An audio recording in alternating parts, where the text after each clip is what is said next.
जय श्री कृष्णा। आज हम ऋषि पंचमी की कहानी सुनेंगे। भाद्रपद शुक्ल पंचमी को भाई पंचमी व ऋषि पंचमी आदि नाम से बोला जाता है। महेश्वरी समाज में राखी इसी दिन बांधी जाती है। बहनें भाई को दीर्घ आयु के लिए व्रत रखती है, राखी बांधती है, पूजा करके भोजन करती है। औरतें आज के दिन कई जगह सिर्फ चावल ही खाती है। ऋषि पंचमी की कहानी। एक माँ बेटे थे। माँ बेटे गरीब थे। भादवे की ऋषि पंचमी आई। बेटा बोला, माँ मैं बहन से राखी बंधवाने जाता हूँ। माँ बोली, हम गरीब हैं, बहन के घर क्या लेकर जाएगा। बेटा बोला, लकड़ी बेचने से जो पैसा आएगा लेकर जाऊंगा। रवाना हो बहन के यहाँ पहुँचा। उसमें बहन सूत काट रही थी। बहन ने देखा भाई आया है, पर सूत का तार बार बार टूट रहा था। वह उसे जोड़ने में व्यस्त हो गई। भाई ने सोचा, अमीर बहन के मन में तेरे लिए कोई प्रेम नहीं है, और वो वापस जाने लगा। इतने में बहन का तार जुड़ गया तो बहन दौड़कर भाई के पास गई और बोली, भैया मैं तुम्हारा इंतजार कर थी। सूद बार बार टूट रहा था इसलिए मैं बोली नहीं। भाई को पाटे पर बिठाया, राखी बांधी, बहन को भेंट दी। खुशी से बावली बहन पड़ोसन से पूछने गई, कोई प्यारा मेहमान आए तो क्या रसोई बनानी चाहिए। पड़ोसन ने भी कह दिया, घी में चावल बनाना और तेल का चौका देना। बहन खुशी में पागल थी। जैसा कहा वैसा कर दिया। 2 घंटे बीते। भाई ने कहा, बहन भूख लगी है। बहन बोली, भैया चावल बने नहीं। भाई को पड़ोसन वाली बात कही तो भाई बोला, बहन घी में चावल बनाते हैं क्या, दूध ला और खीर बना। बहन ने खीर बनाई, सबने भोजन किया। सुबह अंधेरे भाई को जाना था तो बहन ने लड्डू बनाने के लिए गेहूँ पीसी। लड्डू बना के भाई के साथ बांध दिए। भाई रवाना हुआ। उतने में ही बच्चे उठे, बोले हमको भी लड्डू दो। बच्चे को देने के लिए लड्डू तोड़ा तो उसमें सांप के टुकड़े, छोटे छोटे टुकड़े निकले। वो तुरंत भाई के पीछे दौड़ी। बहुत दूर भाई से जाकर मिली, आवाज़ दी। भाई सोचने लगा, मैं इसके घर से कुछ नहीं लाया, फिर ये मेरे पीछे क्यों आई है। बहन के पास आते ही भाई ने पूछा, मैं तेरे घर से कुछ नहीं लाया, फिर तू भागती भागती क्यों आई। बहन बोली, मैं तो तेरी जान बचाने आई हूँ। जो लड्डू तुझे दिए उसमें सांप पिस गया, इसलिए मैं तुझे कहने आई हूँ। भाई बोला, बहन मैं एक पेड़ पर पोटली टांग कर नीचे आराम कर रहा था, कोई चोर मेरे लड्डू को ले गए। लड्डू चोर पीछे दूर से योग से खड़े उनकी बातें सुन रहे थे। वे लड्डू खाने वाले थे। बहन की बात सुनकर रुक गए और आकर बोले, तुमने हमारी जान बचाई, आज से तुम हमारी भी धर्म की बहन हो। वहीं पर खड्डा करके उन लड्डुओं को दबा दिया और भाई बहन को वापस घर आए। तीसरे दिन भाई को सीख देकर भेजा। इसलिए भाई को राखी के दिन रात को नहीं रोकना चाहिए।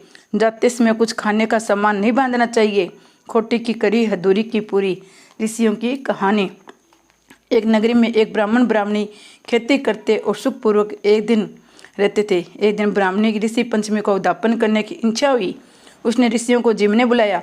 सुयोगवश रसोई बनाने से पहले ही वह रसोला हो गई।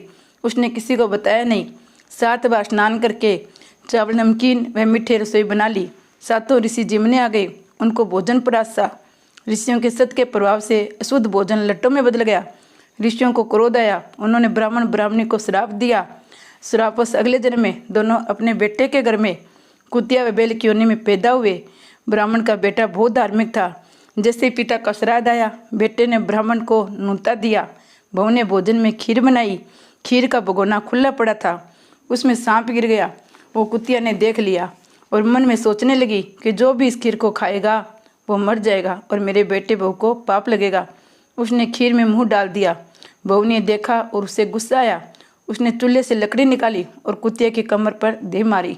फिर से धो मांझ कर रसोई बनाकर ब्राह्मण को जिमाया, पर कुत्ती को कुछ नहीं दिया। रात हुई। कुतिया बैल के पास पूरी बात सुनाने लगी तो बैल बोला, पिछले जन्म में तूने रसगुल्ला हुई भोजन बनाया, इसी पाप से तुझे कुतिया का जन्म मिला। तेरे पाप बस मैं भी बैल हो गया। आज मुझे भी मेरे बेटे ने दिन भर खेत में काम कराया और कुछ खिलाया नहीं। आज का श्राद्ध उनका बेकार गया। ये सब बातें उनके बेटे ने सुन ली। उठकर बैल को चारा दिया, कुतिया को भोजन खिलाया, वह पानी पिलाया। मन में बहुत ही पछताने लगा। दिन उगते ही वो जंगल में गया। उसे ऋषि मिले तो उनके पैर पड़कर सारी बात बताई। पूछा, मेरे माँ बाप की मुक्ति का उपाय बताओ। ऋषि बोले, तो ऋषि पंचमी का व्रत कर। बेटे ने पूछा, इसकी विधि क्या है। ऋषि बोला, भादवे में शुक्ल पक्ष के पखवाड़े में पंचमी को व्रत करके सप्त ऋषियों की पूजा कर कहानी कहना, माँ बाप के नाम से पुण्य देना। ऐसा 7 वर्ष कर बेटे बहू ने ये व्रत किया। माँ बाप को इसका पुण्य मिला। 7 वर्ष पूरे होते ही आकाश से विमान आया। बैल सुंदर पुरुष व कुतिया भी सुंदर स्त्री के रूप में आ गई। दोनों विमान में बैठकर स्वर्ग हो गए। हे ऋषि भगवान, जैसे ब्राह्मण के दोष दूर किए वैसे सबके करना, उनको मोक्ष दिया वैसे सबको देना, खोटी की करी अधूरी की पूरी, ऋषभ को करना, हमारी बहन बेटियों की करना, हमारी करना। जय ऋषि पंचमी की जय। इसके बाद हम विनायक जी की कहानी कहेंगे। एक अंधी बुढ़िया माई के पति बेटा वह बहू थे। वे लोग बहुत ही गरीब थे। बुढ़िया माई रोज गणेश जी की पूजा करती थी। एक दिन गणेश जी उससे प्रश्न हुए, बोले मुझसे कुछ मांग। तब बुढ़िया बोली, मुझे कुछ भी मांगना नहीं आता। तब गणेश जी बोले, तेरे बेटे बहू से पूछ ले। तब अपने बेटे से पूछी। तब बेटा बोला, माँ धन मांग ले। बहू से पूछा, उसने कहा पोता मांग ले। तब माई ने सोचा ये दोनों तो अपने मतलब की बात मांगने को कह रही हैं, सो पड़ोसन से पूछूं। पड़ोसन बोली, तू क्यों धन मांगे, क्यों पोता मांगे, कुछ अपने लिए भी मांगे, अपने लिए दीदा गोडा मांग ले। तब घर आकर बुढ़िया माई ने सोचा ऐसी चीज़ मांगनी चाहिए जो बेटा बहू भी राजी हो जाए और अपना मतलब भी हो जाए। दूसरे दिन गणेश जी आया, कहने लगे, माई कुछ मांग। बुढ़िया माई बोली, दीदा गोडा दे, सोने के कटोरे में, पोते ने दूध पीता देखूं, अमर सुहाग दे, निरोगी काया दे, सभी का सुख दे। तो भगवान गणेश जी बोले, माई तूने तो मुझे ठग लिया, सब कुछ तो मांग लिया, कहती कुछ को नहीं मांगना आवे, पर ठीक है ऐसा ही होगा, अंतर ध्यान हो गए। बुढ़िया माई के वैसे ही सब कुछ हो गया। हे गणेश जी महाराज, जिसको बुढ़िया माई ने दिया विश्वास सब नहीं देना। बोलो विनायक जी महाराज की जय।